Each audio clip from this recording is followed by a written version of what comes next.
हो गई तसल्ली आपको, या अभी भी कमरे में कोई तबाही करना बाकी रह गई है? कितना मैंने तुम्हें कहा था कि मेरे पास कुछ भी नहीं है, लेकिन तुमने मेरी किसी बात पे यकीन नहीं किया। मेरी उम्र का भी लिहाज नहीं किया और रिश्तेदारी का भी नहीं। ये तरबियत की है तुम्हारे माँ बाप ने तुम्हारी। माँ बाप पर मत चाहिए खाला। अगर मेरा मुंह खुल गया ना तो आपकी बेटी की सारी करतूतें सामने आ जाएंगी और फिर बात आएगी आपकी तरबियत पे। वाह भाई, क्या अंदाज है बात करने का। शारिका, आप देख रहे हैं, शर्मिंदा होने के बजाय ये मेरी अम्मी को बातें सुना रही हैं।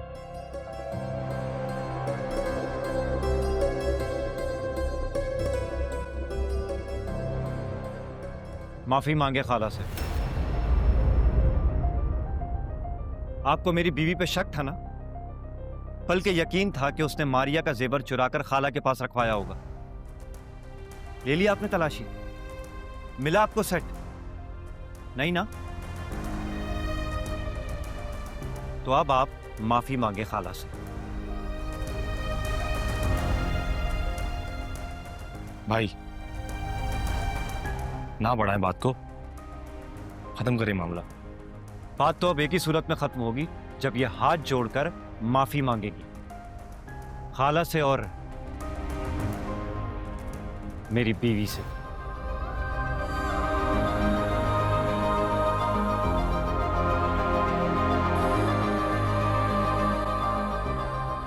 और माफी मांगे बगैर मैं आपको जाने नहीं दूंगा।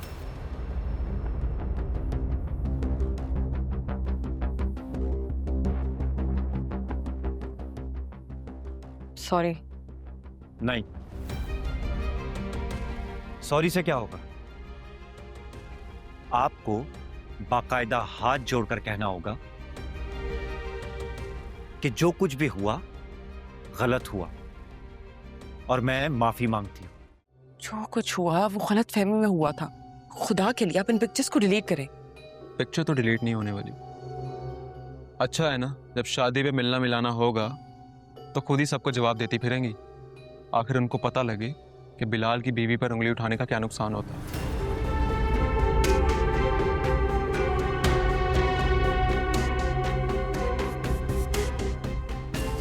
इसको भी बेच देता हूँ। छोड़े, क्या कर रहे हैं? चुप कर तुम।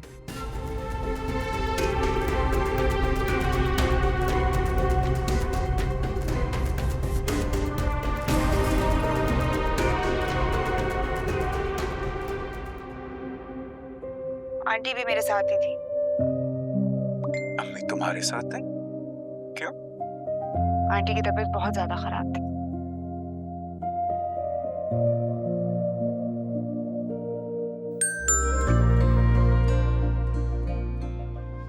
अमर आया होगा।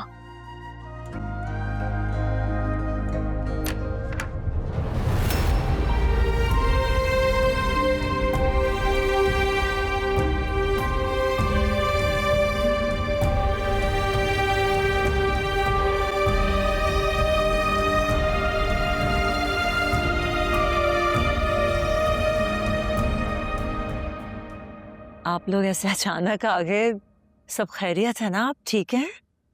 सब खैरियत है। आप ही नाराज हैं मुझसे, इसलिए मैंने सोचा इसे मना लूं। मुझे पता था कोई ना कोई गड़बड़ जरूर है, वरना एन शादी के दिनों में ये कैसे आ गई मेरे पास। लेकिन इतना पूछने के बावजूद एक लफ्ज नहीं कहा इसने। शुक्र करें अम्मी, सही वक्त पर सेट बेच आए थे, वरना आज दोनों रंगे हाथों पकड़े जाते। अल्लाह का बहुत बड़ा करम है। वैसे तुमने कोई कसर नहीं छोड़ी थी माँ को फंसाने में। अरे अम्मी, बुरे वक्तों में माँ ही काम आती है। हाँ, हमेशा माँ ही काम आती है। मजाल है जो तुम कभी माँ के काम आई हो। बस कर दे अम्मी, इतना तो ख्याल करती हूँ आपका। अच्छा रहने दो। इसे क्या हुआ है? जब से आया है फोन का तांता बंधा हुआ है, एक के बाद एक इसका फोन आए जा रहे हैं। हुआ क्या है? पता नहीं, हो सकता है ऑफिस का कोई मसला हो। ऐसा भी क्या मसला? शारिक, क्या हुआ? ऑफिस में कोई मसला हो गया क्या?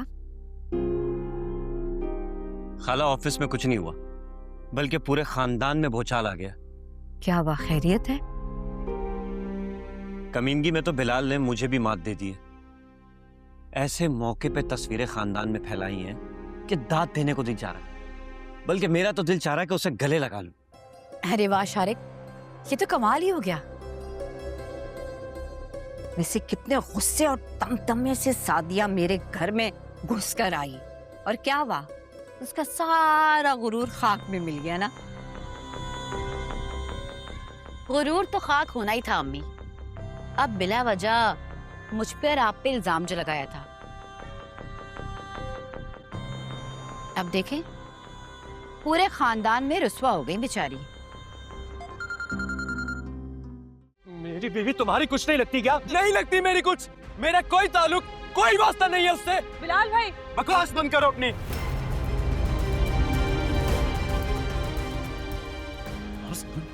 हमजा भाई छोड़िए, हमजा भाई, मान दूंगा इसे। हमजा भाई छोड़िए, हमजा भाई छोड़िए, मान दूंगा इसे। हाँ, तो मैंने भी चूड़ियां नहीं पहनी हुई। चूड़ियां किसने भी नहीं पहनी हुई यहाँ पे। कितने भाई आप? नहीं हूँ मैं किसी का भाई। मेरा किसी से कोई वास्ता नहीं है। अगर कोई वास्ता है तो अपनी बीवी से। अगर उसके साथ कोई कुछ करेगा ना तो भुगतेगा भी। बिलाल दफा हो जाओ यहाँ से। मैं क्यों दफा हो जाऊं? तुम क्यों नहीं दफा हो जाती? जान छोड़ो हमारी। तुम्हारी तो मैं जान छोड़े चले हम सब यहाँ से। हाँ, जाओ यहाँ से। मुझे कोई शौक नहीं है तुमसे लड़ने का।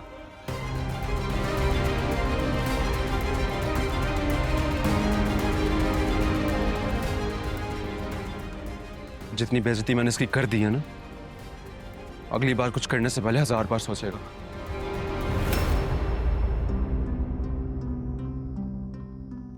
क्या जरूरत थी उससे भिड़ने की? तो क्या करता? वो तुम्हारी बेइज्जती कर रहा था। मैं खामोश तमाशाई बनकर वहां नहीं रह सकता था। ये तो अच्छा हो गया कि तुम वक्त पर आ गई, वरना आज मैं उसे जान से मार देता। जान से मार देते और फिर क्या होता? जेल चले जाते। चला जाता जेल। इस मामले में ना तो मुझे अपनी जान की परवाह है, ना ही जेल जाने का डर। लेकिन मैं उसे सबक जरूर सिखाऊंगा। किसे सिखाने की बात कर रहे हो हमजा? उन्हें जो माँ बाप की तरबियत को भुलाए बैठे। उन्हें याद नहीं कि रिश्तों का लिहाज क्या होता है, बहनों की इज्जत का पास किसे कहा जाता है, अपनों का मान क्या होता है। सब भुलाए बैठे हैं दोनों। तुम्हारे सिखाने पढ़ाने से कुछ नहीं होगा। ये लोग इस काबिल ही नहीं है कि उनसे बात की जाए। नफरत और बेगानगी में इतना गिर गए हैं कि हर हद को पार कर जाएंगे। छोड़ दें उनको उनके हाल पर। मैं उसे उसके हाल पर नहीं छोड़ सकता, बिल्कुल भी नहीं। जो कुछ उसने किया है उसका बदला मैं उससे लेकर रहूंगा। एसेंस हो गया है, क्या उसे उठा दूं? नहीं, एक काम करो, ये फ्रिज में रख दो और लंच में उसे बर्गर दे देना। सुनो, वो चूड़ियां गोल्ड की थी? मेरा मतलब कितने तोले की थी? होगा कोई 2-2.5 तोला। तुम्हारी माँ के पास इतना पैसा कहाँ से आया? वो दरअसल अम्मी की कमेटी खुली थी, तो इस तरह पैसे खर्च हो जाते तो उन्होंने गोल्ड ले लिया। इस तरह पैसे भी सेव हो गए और इन्वेस्टमेंट भी हो गई। वैसे तुम्हारी माँ इतनी बिजनेस माइंडेड लगती तो नहीं है। जरूर तुमने ही उन्हें कोई सीख दी होगी। हाँ, जाहिर सी बात है। देखे ना, एक तीर से 2 शिकार हो गए। अम्मी के पैसे भी बच गए और मेरा मुस्तकबिल भी महफूज हो गया। खाला की चूड़ियां हैं तो तुम्हारा मुस्तकबिल कैसे महफूज हो गया? शारिक, अम्मी का सब कुछ मेरा ही तो है।